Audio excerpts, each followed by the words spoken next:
Director Comey, I appreciate you being here. You are, I believe, forthright, much more so than you said is in any criminal case we've had.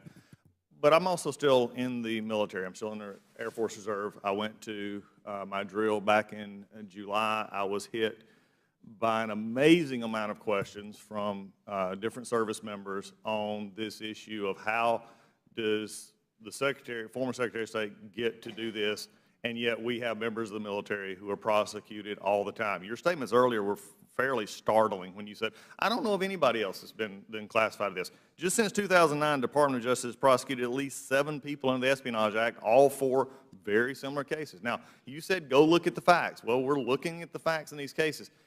The interesting one, and you know, you said that in looking back at your investigation, mishandling or removal of classified information, we cannot find a case that would support bringing criminal charges on these facts. All right. Well, it didn't take nothing but a simple legal search to find a Marine that fallen. Now, I guess their name is not Jane or Joe, so they did get prosecuted. Okay, and this is the issue under 18 U.S.C. 793F, gross negligence. This is what the Marine did. They took classified information that was put into a gym bag, cleaned out, washed, and took. All right, simple mishandling. Court of Appeals actually upheld this case, and this is what they said, that the purpose of federal espionage statute is to protect classified documents from unauthorized procedures, such as removal from proper place of custody, which would mean how you deal with this. Regardless of means of removal, it was apparent gross negligence and was approximate cause of the document's removal. It is, and they quoted United States v. McGinnis, said it is clear the Congress's intent to create a hierarchy of offenses against national security ranging from classic spying to merely losing classified materials through gross negligence or the mishandling of. It was sort of also ironic for me that when I had to go back in July in this past month when I went back, I had to do my annual information assurance training that went through everything that we have to do with handling classified information. I have been in a war zone. I've been in this is just common knowledge among most everybody in the world, obviously not to the Secretary. How can you then explain to me this Marine's mistake in taking classified documents or mishandling them is more severe than the Secretary of State who sent and received classified emails on a regular basis, including those that were originally classified, not those that were classified later, but were originally classified? Yeah, first of all, I'm familiar with the case, and I'm quite certain it's not a 793F case. It was prosecuted His conviction was under 793F. Yeah, I don't think, I mean, I'll go back and check again. I'd urge you to, too. I'm pretty sure it's not under the gross negligence prong of 793F, but it's a Uniform Court of Military Justice prosecution, not by the Department of Justice, am I remembering correctly? This was from and is appealed out in the U.S. the Court of Appeals for the Armed Forces did actually hold it on this. Yes. But regardless, I think even, I don't think this is under the same provision, but even there, that's a case involving someone who actually stole classified information, hard copies.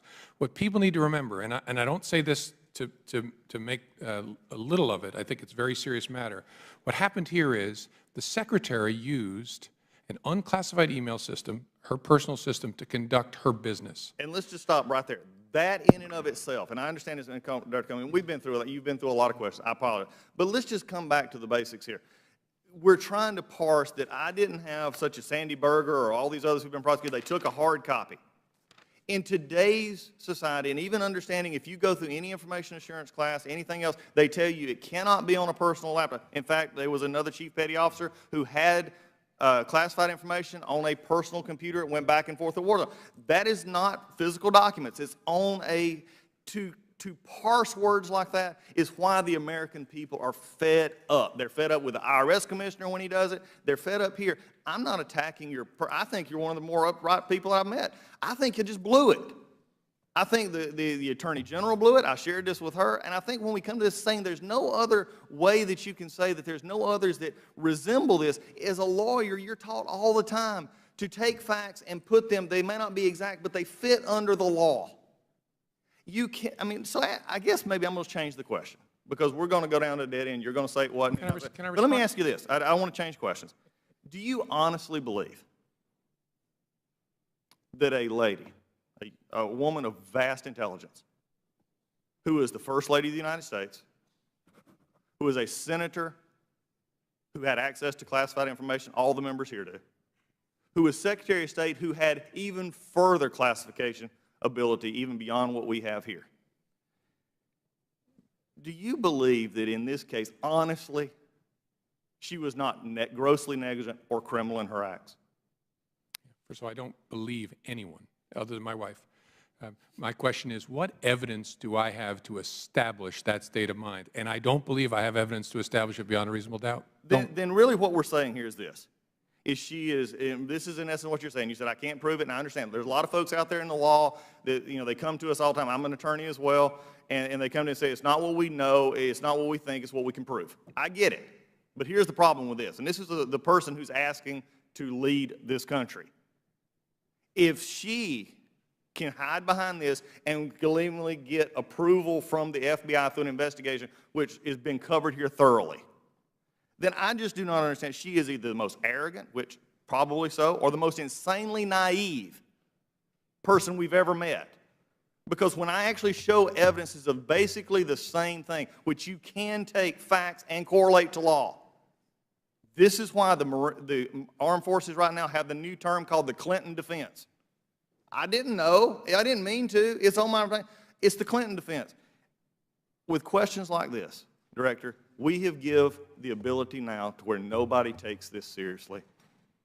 And this is why people are upset. When it was originally classified, she can tell all the stories she wants. She can have the backup from you that no prosecutor, which is, again, amazing to me, that a law enforcement would tell the prosecutor. Because how many times I've been on both sides of this, where the law enforcement agent said, I'm not sure we have a case here, but when the prosecutor looks at it, the prosecutor says, yeah, there's a case here. I don't really, frankly, no offense, care what, if I'm prosecuting, what the law enforcement officer, if I can see the case and I can make it, that's my job, not yours.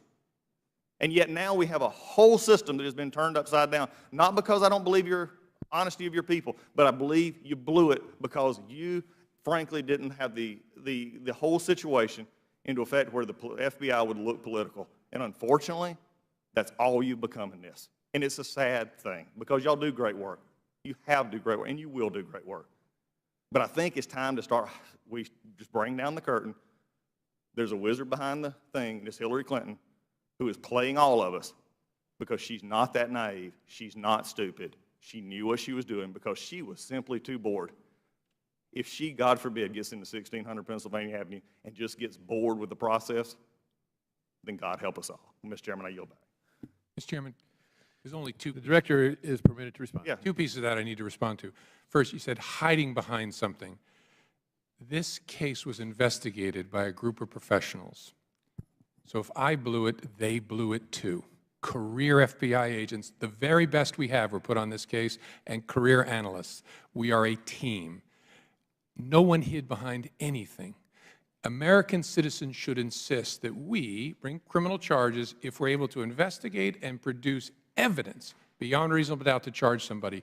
That should be true whether you're investigating me or you or Joe Smith on the street. That's the way this case was done. It's about evidence. And the rest of it I'll let go. Mr. Chairman, I will, and I apologize if you're not saying, just to comment. I'm not, this is the problem, though. When you take it as a whole, it's been set up here, this is a unique case. You've talked about it being a unique case. Director, this is a unique case because I truly, and I don't think you convinced hardly anybody except your own group, that I don't think you ever said they couldn't blow it. They blew it. Anybody else would have been prosecuted under this. In my humble opinion, You're just wrong. You say You're no. just wrong. We'll just have to agree to disagree. Well, unfortunately, there's a lot to disagree on this. Thank you, Mr. Chairman. Time of the gentleman has expired. The gentleman from